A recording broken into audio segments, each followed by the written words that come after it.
What's going on, boys and girls? Oof! Oof! 2026, baby. What a year. What a year 2026 is turning out to be for Arsenal. City and Aston Villa, our most direct rivals to this Premier League, have both dropped points again. City with their third draw in a row. Unbelievable. What did Pep say a couple of weeks ago? The title race starts now. The title race starts now, does it, Peppy boy? It sure does. 1-1 at home to Brighton after going into the lead at home. Not good enough. Not good enough. What do we call it? Is this, are we a City bottling the league right now? Is that what's going on? Are they bottling it? Just let me have another.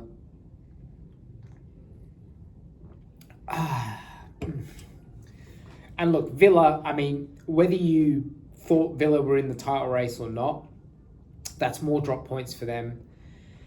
This is an opportunity for Arsenal to go 8 points clear. If we do what we need to do against Liverpool tomorrow morning, we go 8 points clear. Now, I don't know what more incentive Arsenal need than that tomorrow morning. If I was them, I'd be looking at that. I'd be looking at the fact that Liverpool, in previous years gone by, have absolutely embarrassed us on occasion. And despite us having a relatively good recent record against Liverpool, I believe in the last 7 matches, we've won 2, Liverpool have won 1, and there's been 4 draws in there. So it's been quite a tightly contested fixture over the years. But we can't hide away from the spankings we've received from Liverpool back in the kind of 2019, 2020, 2021 period. We were their spanking babies. And despite Liverpool coming into this with, I guess, a little bit of form, I think they're unbeaten in their last 9 Premier League games, which is not bad. This is an opportunity for Arsenal to really work Liverpool over, in my opinion. I also think there's a bit of revenge there. They obviously beat us earlier on in the season with a very late Szoboszlai wonder free kick in a 1-0 win that really should have finished 0-0, but they got the win. They celebrated very passionately about that win, and I remember at that moment in time, Liverpool were going to run away with it. So there's a lot of revenge on the cards. There's a lot of motivation there for these Arsenal players, and I am quietly, or maybe not so quietly, but I'm expecting I want another Villa result tomorrow. Whether we're going to get that or not, I don't know. But that's what I want. I want us to embarrass Liverpool. And I want us to stretch that lead at the top. And I want to continue to stretch that lead. I've heard that City's next 4 fixtures are not straightforward. I believe, if I'm not mistaken, 3 out of their next 4 fixtures are Manchester United away, Liverpool away, and Spurs away. Now, I know I'm a man who likes to get carried away, but if they were to continue to slip up in their next few matches and we were to continue to get the W's, we could be in a position where we're starting to talk about Arsenal walking away with this league. But let me pump the brakes. I'm getting too excited. I know. Let's pull it back. Let's focus on the game at hand. Let's focus on the job at hand. Team news. From a Liverpool perspective, I think the 2 main ones are Isaac through injury and obviously Salah being out at AFCON. Outside of that, I think Ekiteke, I can't say the guy's name, Ekiteke. I think he's going to play. I think he's going to be all right. I did read that Wirtz has been kind of dealing with a bit of a slight hamstring issue, but I think he should be fine, and he's probably coming into his best period as a Liverpool player now. So, look, let's not beat around the bush. Liverpool are a team full of really good players, and they can, without question, turn up and put a performance in. They've got players that can damage us, and it won't be straightforward, or at least it shouldn't be straightforward. But if you just compare the two teams right now and where they're at, and the fact that we are at home and we have everything that we have to play for, you'd like to think Arsenal will be able to find a way to get over the line in this one. From our point of view, I think the only real kind of major injury concern is Calafiori in terms of, you know, who actually impacts that starting 11. It's a big miss, but I think we can cover for him like we have been doing. Mosquera is still out. It looks like Havertz is very, very close. I don't think he was on the bench in our last game against Bournemouth, but he was on the bench the game before. So it'll be interesting to see whether he makes the squad. In terms of starting lineups, I think the team will go like this. Raya in goal, Timber at right back, Saliba and Gabriel at centre back, Nketiah at left back. I think the back five at the moment picks itself. It just looks like this season, Lewis Skelly has lost the trust of Arteta in that left back role. And that is what it is. I mean, I think between Calafiori's performances this season and the job that Nketiah has done when called upon, I can't really argue with it. I just hope there is a bit of a long-term plan for Lewis Skelly, because I think he's too good of a player to not be playing more football than what he is right now. Zubimendi in the 6, Rice in the 8. They will be massively important in this game. The midfield will be hugely important in this game. Whoever wins the midfield will win this game.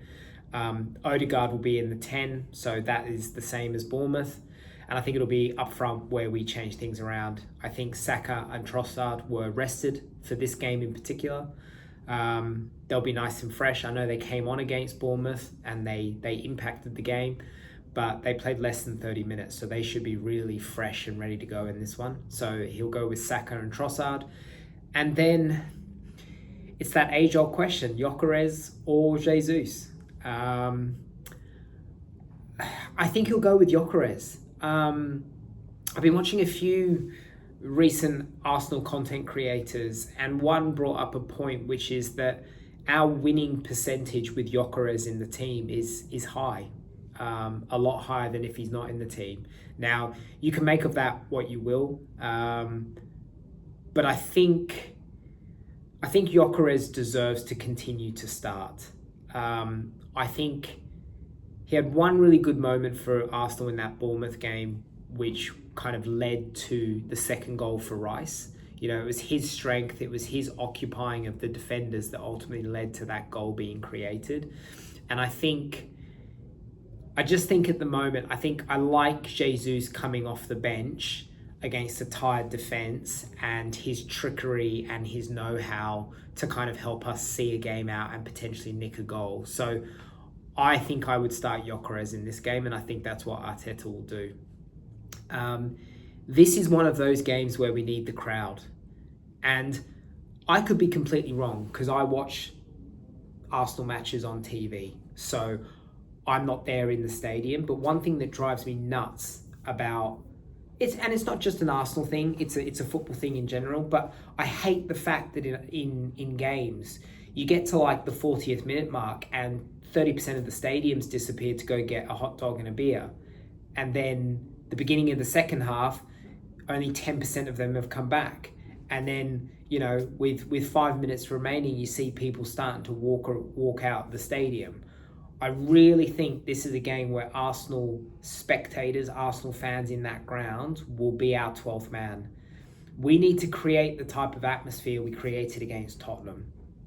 Now, I know we're probably not going to have tifos or anything crazy like that, but the crowd need to be boisterous. They need to be loud. They need to be fired up, because that energy will transmit into the Arsenal players. And I think a fast start here for Arsenal is huge.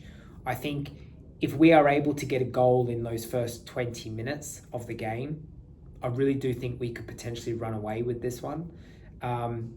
An early goal in any game is always a good thing. It's something any team will want. But I just think a game of this magnitude, where all eyes will be on us to see if we can take advantage of the slip up from Villa and City, there'll be a lot of pressure on this game, and an early goal will just allow the players to breathe a little and to kind of play their football. I said it. I want a big performance. I want a big performance, and I want a big result. And I think the players can do it. I really do. I've been saying it all year. This team is different. This team is different. This is not the same Arsenal of previous seasons. There's a different mentality. They're locked in. They are locked in, these players, and they know what they want at the end of this season. And I fully expect them to do the job tomorrow night, and I fully expect them to put on a really, really top performance. So I'm going to go for an Arsenal 3-1 win. I feel like we've got a goal in us in terms of conceding at the moment. I don't think we are as tight and as resilient as we were at the beginning as the season. And as I said, I think Liverpool have a goal in them. So I'm going to go with a 3-1 win to Arsenal, which will see us, as I said, stretch our lead at the top to 8 points, which will be massive, absolutely massive. I'm really trying to stay grounded. I'm really trying to stay humble. This is 20 plus years in the waiting, people. 20 plus years since I saw my team win the Premier League. And it could finally be on its way. So anyway, let me know what you guys think in the comments. Who's your starting 11? What do you think the score will be? Who's your star man?